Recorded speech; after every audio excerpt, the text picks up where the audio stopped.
Hello Brett Keane. We are anonymous. We have known about you for some time now, Brett. From your first arrival on YouTube to your present, moronic incarnation of your YouTube persona. We have watched your every action.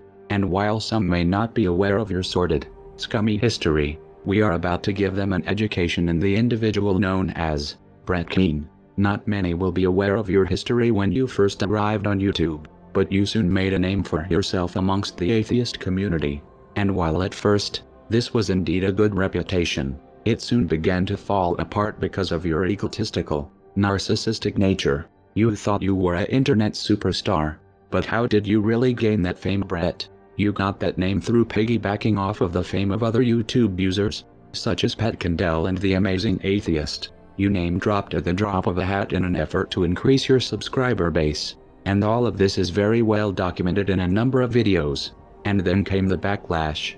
You didn't like what people were saying about you. You had no defense to the accusations that were being leveled at you. People were making you look bad. And in reaction to this, you engaged in the lowest form of censorship on YouTube. Before the DMCA was in place, you started false flagging and blocking those that disagreed with you and spoke out against you and your actions.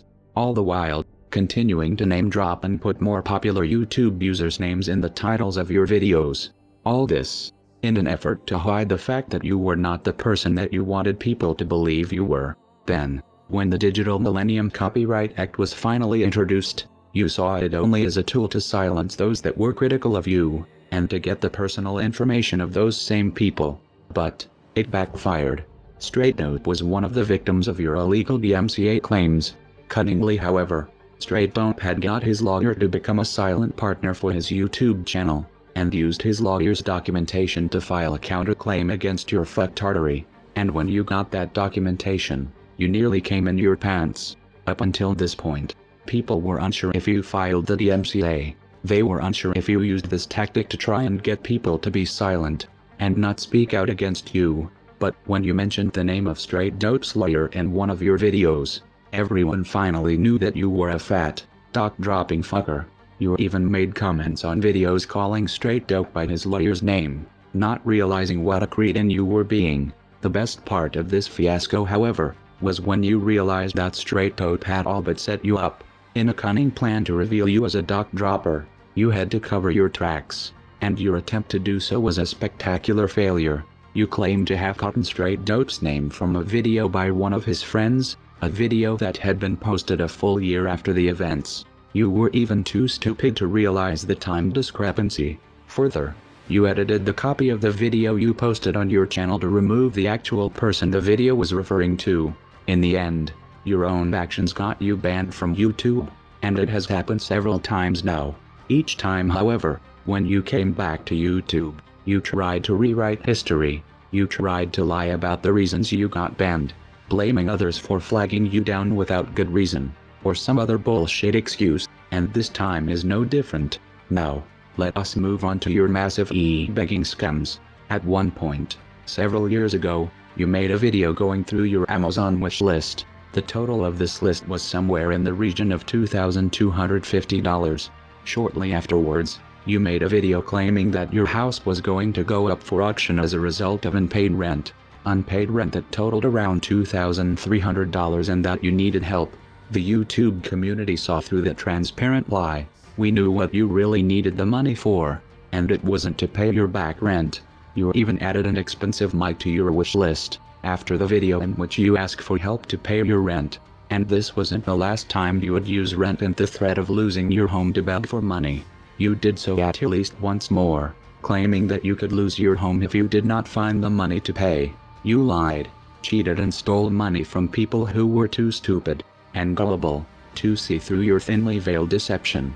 And this leads us to your reconversion to Christianity. You claimed that on all occasions, when you asked for help, it was the Christian community that gave you the most money. You said you saw this as a sign from God, and that it opened your eyes to the fact that he was real, and you claimed to convert back to Christianity. You had burned your bridges in the atheist community. The atheist community had your number and were not falling for your bullshit anymore. So, you thought you could milk the Christian community instead. That did not last long, however, as they very quickly saw through your lies. Also, Let us not forget the time you plagiarized a poem, in order to drum up sympathy for yourself. Why did you need this sympathy? Because people had found out about the 3 times you had been arrested for domestic abuse against your wife. Each time you were asked about these incidents, the story was different and the community backlash was too much for you to handle. So you made a pathetic video, in which you say nothing, but said music is played, and the words for a poem you claim to have wrote yourself came up on screen. However, you seem to have been unaware of Google, or Yahoo, or any search engine for that matter, and it soon came to light that the poem you claim to have written, was in fact written by someone else for their dad. You just changed some of the words. But all of this is in the past now, Brett, isn't it? You have left that behind in another attempt to rewrite history, and now, you are back to your old trick of trying to gain popularity on YouTube by riding on the coattails of those that are more popular than yourself. But, it is the way, and the people you are trying to leech off of that sickens us the most. You have started to defend people such as Onisian and Von Helton. Let us start with Onisian, shall we? Where can we begin with this foul, scumbag piece of shit? He is a chauvinistic, rape apologizing, abusive pig, like Von Helton. He has a taste for underage girls, even getting and helping one of them to cross state lines in order to live with him, something that is against federal law, and you have started to defend him. You seem to think, in your tiny little mind, that unless the women Onisian has abused come out and make videos about their abuse, that abuse did not occur. We should really not be surprised at this total train wreck of logic from a man like you with your criminal past. We are sure, with your charges for domestic abuse, that you sympathize with this abusive little asshole. But don't worry, Onisian has not escaped our attention. And then there is Von Helton, a scumbag that we know all too well. We are not sure if you are aware of this or not that it matters. But, Von Helton was caught red-handed, ready and willing to accept naked photos of a 14-year-old girl. This is why we call him a pedophile. Further to this, when the attention of CPS was called to Von Helton's children, there was cause for concern. With shit and piss matted into the hair of their children, CPS intervened in the Von Helton's lives, to take their children to safety. There is a reason for the hate towards Von Helton, reasons that you either don't care about or ignore. So why are you doing this? It's because you want to be famous, and you want to do that by riding the coattails of others. So once again, you are name-dropping in an attempt to get subscribers, and it is sadly working. But, it has drawn the attention of people that you really do not want the attention of. It has drawn the attention of us, the collective. You have entered our radar, and now that you are there, you will not get away. Everything you do is now being watched, everything that you say recorded, and we will have so many lulls at your expense. And let us start now with something we have wanted to address for some time. In your interview with Von Helton recently, you discussed that the majority of the so-called trolls and haters come from the UK and you are not sure why. Well, let us set the record straight. People in the UK have zero fucking tolerance for bullshit. British people will call out bullshit when they see it. And you, Brett, as well as Von Helton, are chock full of bullshit. You are so full of it that when you open your mouths, out it spills, all over yourselves and the floor. You are wallowing in your own bullshit, and you wonder why people from the UK call you out over it. But, the funniest thing you said about the UK is yet to come. You and Von Helton make reference to some mythical, UK anti-trolling law. Well, again, let us set the record straight on why Von Helton was not taken seriously when he threatened someone from the UK with said law. It doesn't exist. There is no UK anti-trolling law. What Von Helton, in his stupidity, is referring to, was a suggestion by some in Parliament to introduce a cyber-stalking law. It was never put into law, just suggested, and even if it were to have been put into law, it would not allow you to silence people calling you out on your lies, deception and misinformation. It would be designed for extreme cases of stalking, not trolling.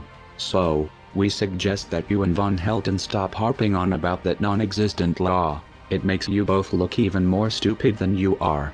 And now you are here, up to your old tricks. You are still censoring those that you have no argument against. You are still blocking people from your channel when you are unable to form a coherent argument against them. This is typical and exactly what people expected from you.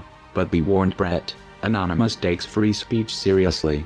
Now with all that said, we have a warning for you, Brett, and we suggest that you take it very seriously. It is the same warning that we have previously given to Von Helton. We will be watching you, Brett. We will be trolling you and getting our lulz from you. And while it will be fun and games for us, all of that ends when you cross the line. The day you cross the line, Brett, Anonymous will show you how it is done. If there is one thing that we are good at doing, it's revealing just how low, filthy and rotten someone is to the entire world. We will make you famous.